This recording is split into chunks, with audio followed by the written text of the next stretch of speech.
Welcome back. Well, here we are, nice and quiet. It's the gentle turning of the propeller. That's right. Ho, ho, ho. Things are happening. We are sailing. Well, look, not entirely, but look over there, and it's totally 100%. I ended up getting pretty sick, actually, over July 4th, and ended up in my bunk, sweating and teeth chattering, and I have cramps and kind of like flu-like symptoms. But it's man flu, so it's really serious. So that did slow me down. It was just basically working for an hour and then resting for an hour and working for an hour and resting for an hour. A lot of Tylenol and a lot of water and Gatorade. But it is what it is. You get to the end of a project, there's that psychological drop-off we talked about. There's also that physical drop-off, and the body needs a moment just to fall apart before you get going again. So still lots of reef lines around the mast. Let's go and have a look.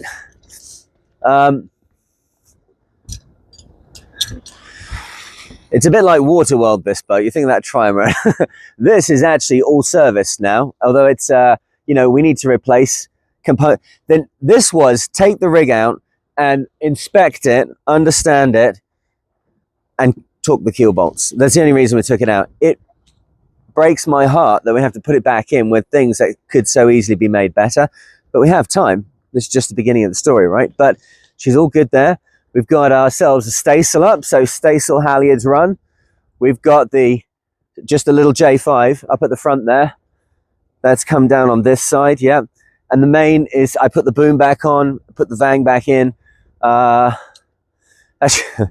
were so many parts that I think after I last spoke to you, the next day was literally just buying things. Obviously I had to go and get all the food, go and get all the fuel. I was commenting a little bit on those things on Patreon. I'm getting much better with the stuff over on Patreon now. I think it's getting a bit easier to understand. Have a look at that if you like this stuff. And I've been slowly kind of like bringing the boat up to speed for I guess we've been at sea like 8 hours now, something like that. So main's still down. The wind ahead of us is due to drop a little bit. It's a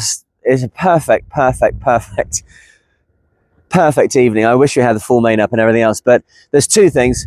It's a lot of work. This is a 400-pound sail, and I want to bring the systems up slowly. I often seem to do this on these boats. It's a pretty horrible job to do, but I seem to have done it many, many times because I do I'm watching the rig pumping here. I know we didn't get the tension on that we wanted to get on. This mast is very, very bowed. I'm not sure if I can show you it here. You see that? All right, I'm walking backwards down the deck here. See that? It's bent like a banana.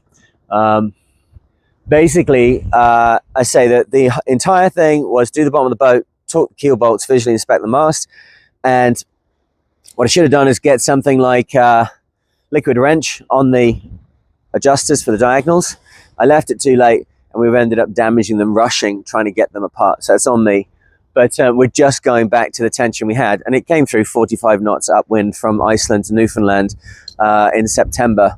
So it ain't that bad. But I wish it was straighter. So the wind's going to go down about 3 hours. So the mainsail is basically, the bottom is on top. So I'll get a line and lash it up to the tack. So I've got the front edge on, and I've got to be really, really aware of the aerodynamics of what I'm presenting to the wind. Because basically I'm going to put I'm going to get the bottom on, and then I'm going to get the headboard on, and I'm going to inch the sail up like that. So it's going to be a massive bag of sail here. So I have to change my wind angle to reduce the apparent wind on deck to basically zero. So whilst we're on a bit of a reach at the moment, we'll just bear away downwind and even maybe do some charging with the engine, turning the prop. We're not racing. And then hold a nice course, zero apparent wind, maybe an hour and a half, 2 hours for charging the engine, and then that'll be up on there. And then I'm going to try and remember all of the details of the reef lines on this thing. It's quite picky. Yeah, the dinghy. God. The dinghy, I went out for one go on the dinghy, poor little Trevor, in Portland, and I just left it in the river. What a stupid thing to do. There was so much weed on the bottom of it. There's so much dirt inside it from the dirty city rain dropping into it compared to beautiful Nova Scotia. And then at the very end, I tied it at the back of the boat, and it rubbed anti-foul all over the dinghy. So that's now, look at the engine. Like, it wasn't brand spanking new, but it was like passable previously. So that's another thing. But I'm feeling good. The weather is absolutely perfect for this, but it's kind of by design, sort of. It's why we're doing it at this time of year, why this schedule is kind of possible. Okay, inside the boat, yeah, I've been kind of like clustering around here, just coming and lying down on this sofa when I kind of need to rest a little bit. So I got a VHF to hand, and I've got the tablet running Navionics, and then the chart plotter down the back's running. This one, I thought I might be able to use this, kind of like log it in here somewhere, but it won't power up. I've had it for ages. I just brought it along. I've maybe now discovered it's a doorstop. So you can see, yeah, here's a Tylenol, water, and the cough relief things to try and get through.